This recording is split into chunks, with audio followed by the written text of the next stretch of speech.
YouTuber ராகுல் டிக்கி அவர் இன்னைக்கு விபத்துக்குள்ளாகி அகால மரணம் ஆயிட்டாரு. அவருடைய இழப்பு வந்து ஒரு சோசியல் மீடியாவுக்கு ஒரு பெரிய இழப்பு தான். ஏன்னா வந்து அவர் லட்சக்கணக்கான ஃபாலோவர்ஸ் வச்சிருந்தாரு. ஏன் அப்படின்னா அவர் காமெடி வீடியோஸ் போட்டு மற்றவங்களை மகிழ்விச்சு அதுல சந்தோஷம் பார்த்துக்கிட்டு இருக்கிற ஒரு மனிதர்.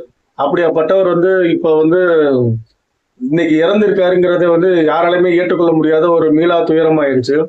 கண்டிப்பா அவருடைய ஆத்மா சாந்தி அடையணும். அவருக்காக நான் வந்து ஆழ்ந்த இரங்கல் தெரிவிக்க தான் இந்த வீடியோ போட்டிருக்கேன். கண்டிப்பா அவங்க ஃபேமிலி வந்து இதை ஏற்றுக்கொள்ளவே முடியாது. அவங்க வந்து எப்படியாவது இந்த துயரத்துல இருந்து மீண்டு வரணும், அவங்களுக்கு ஒரு தெம்பு வரணும்னு நான் கண்டிப்பா ஆண்டவன்கிட்ட வேண்டிக்கிறேன். நீங்களும் அதே மாதிரி வேண்டுவீங்க நான் நம்புறேன்.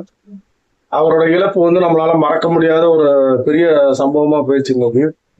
மக்களே நீங்கள் கொஞ்சம் வண்டி ஓட்டும்போது, வாகனங்கள் ஓட்டும்போது கொஞ்சம் ஜாக்கிரதையா ஹெல்மெட் எல்லாம் போட்டுட்டு அரசாங்கம் சொல்ற சட்டத்திட்டங்களுக்கு உட்பட்டு நம்ம நடந்துக்கணும்னு நான் உங்ககிட்ட கேட்டுக்கிறேன்.